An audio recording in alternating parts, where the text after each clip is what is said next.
Welcome back to Real Repairs for Real Customers.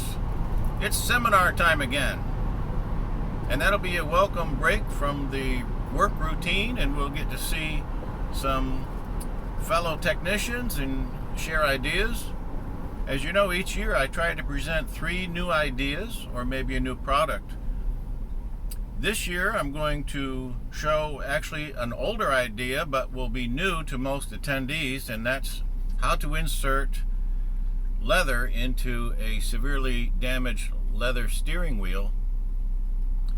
And the rest of my schedule is already planned for me. I have requests for perforated leather, and we have 2 techniques we're going to show there.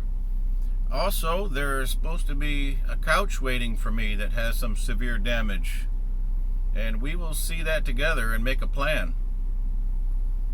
Also, Gary and I have been discussing some repair techniques for sport cloth, and Gary has a new take on that, and he's anxious to show that, so we'd all want to see how that works out. Also, I've got a guitar being fixed, so maybe at the end of this video I can share a special treat with you that's not leather related, but something you might find enjoyable. I hope you do anyway. So, let's go to work.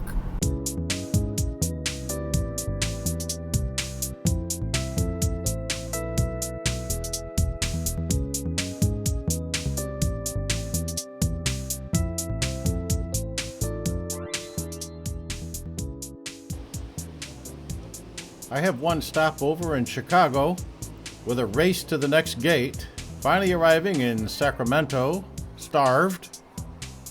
So the first thing I need to do is get something to eat. So Gary and I took off to a restaurant, and here the generous guy is insisting on buying both beers. And what a surprise, meeting a YouTube subscriber who's not in the business but is looking forward to it.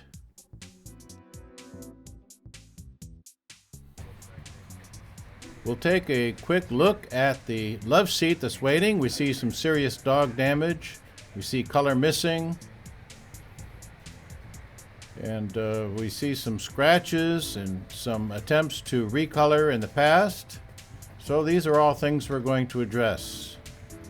Early the morning of the seminar, here's Gabe getting some things ready.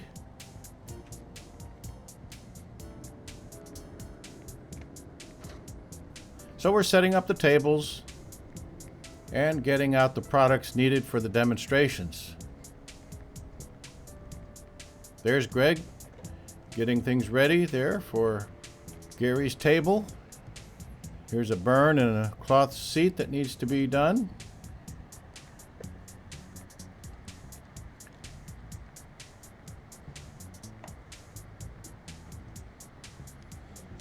Another look at our retail job. And why not take a self-guided tour through the warehouse? This is Superior Restoration's headquarters. They're not sponsoring this video, by the way.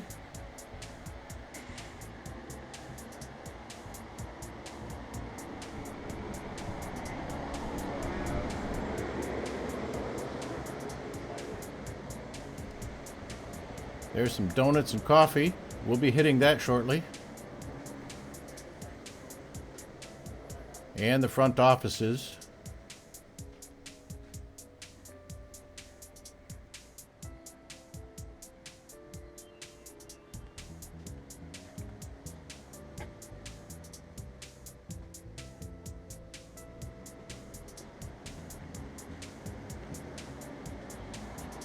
And here's Wendy and Gary, as you know.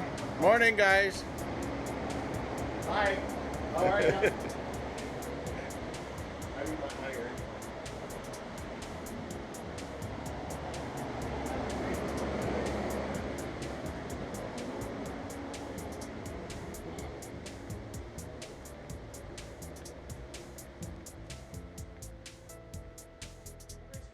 Morning, John. And here comes John. Hey, how you doing there?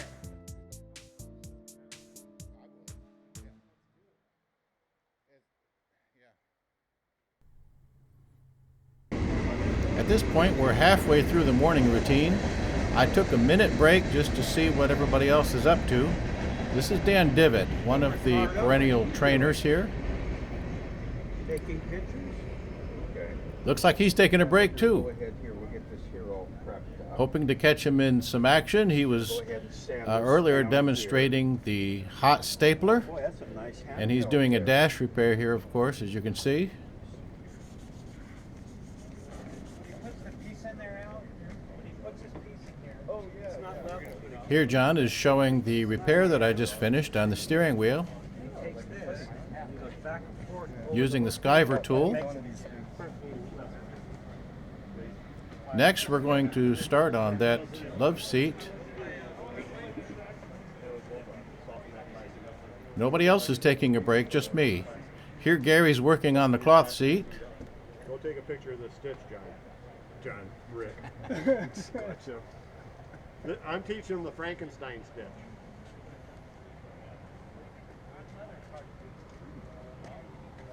Rick probably told you the same thing. He says a baseball stitch isn't necessarily a pretty stitch. It has a purpose of holding things together.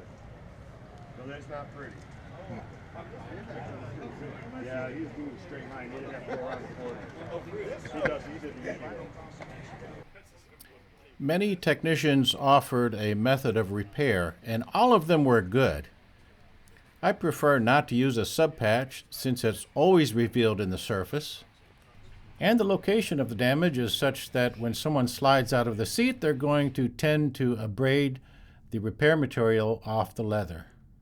So I've elected in this instance to incorporate all the damage into the center double needle blind stitch, and then add the parallel top stitch alongside.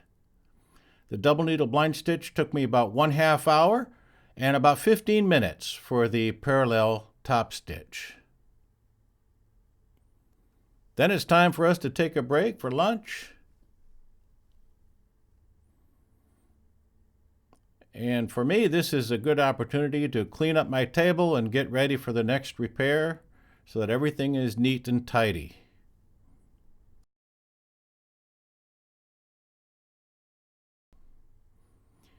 Gary is actually going to join me as we recolor the love seat. It's a dark red, so we picked the darkest red pigment and added some purple, which is very dark and contains red.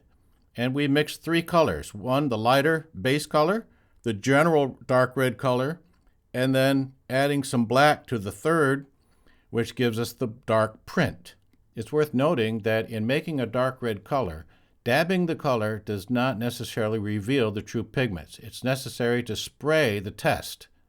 Also, using a high gloss clear can reveal more depth of color.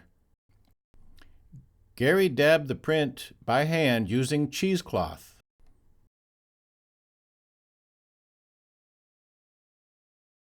The customer will need to let this finish cure for a week, and because they have pets, they're on their own.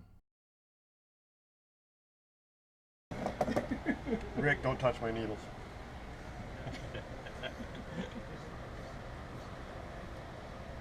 Did you get a nice shot of that repair? That big tear that was like that?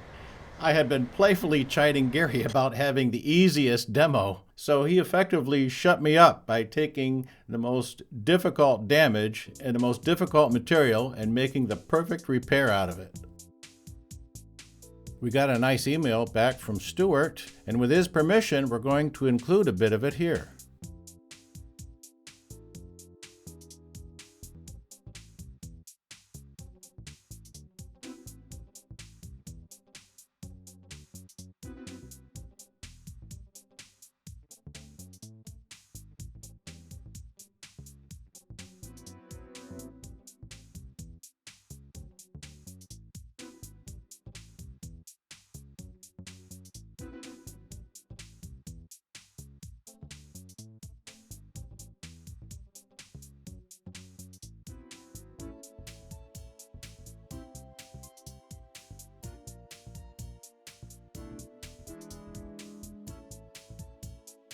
And thank you for your kind words, Stuart.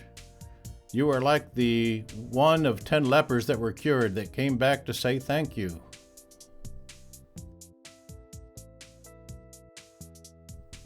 my Cordoba guitar had too much relief on the neck, and it has no truss rod for adjustment. So while I was away, I had it clamped up like this in order to straighten the neck.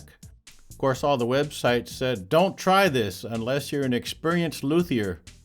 So as you might imagine, I was very anxious to see what effect this would have after being clamped in place for several days.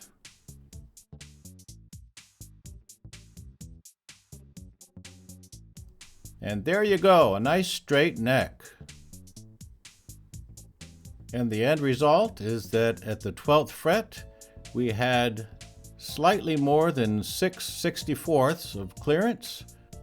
This is considered low action and might be a problem with very dynamic playing, but it didn't turn out to be a problem at all here.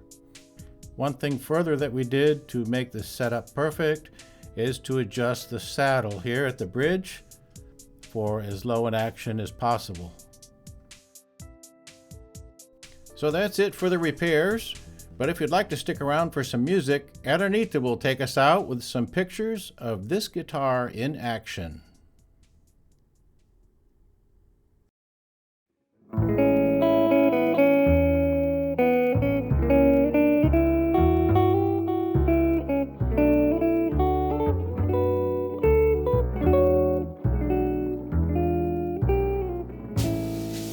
Don't tell me that you love me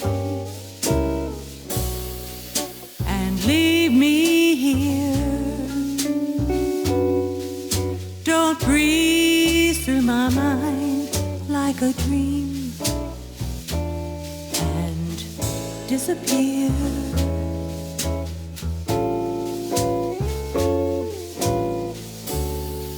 As fleeting as the morning mist that lifts when the sun shines bright, such a thief in the night, stealing a kiss. Don't tell me that you love me, leave me here like this.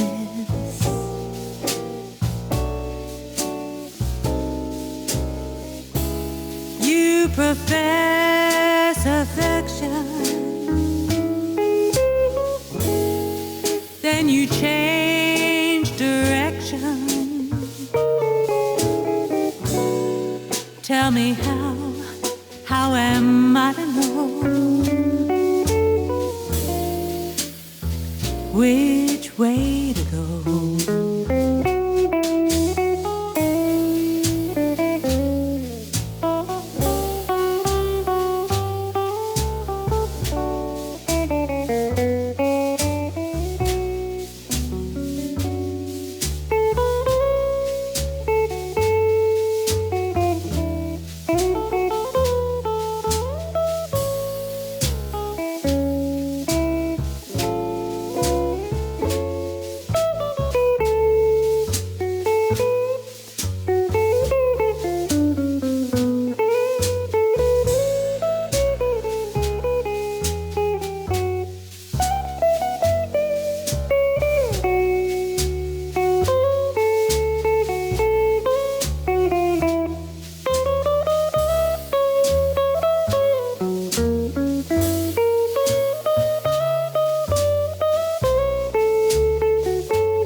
Profess affection,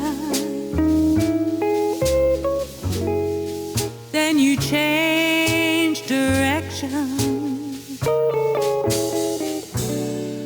Tell me how am I to know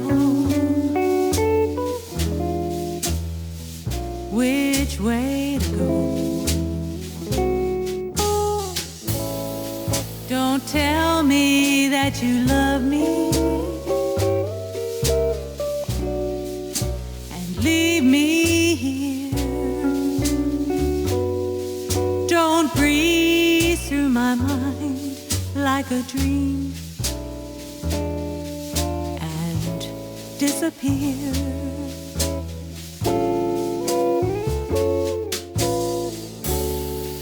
As fleeting as the morning mist that lives when the sun shines bright. Such a thief in the night, stealing a kiss. Don't tell me that you love me and leave me here like this. Don't tell me that you love me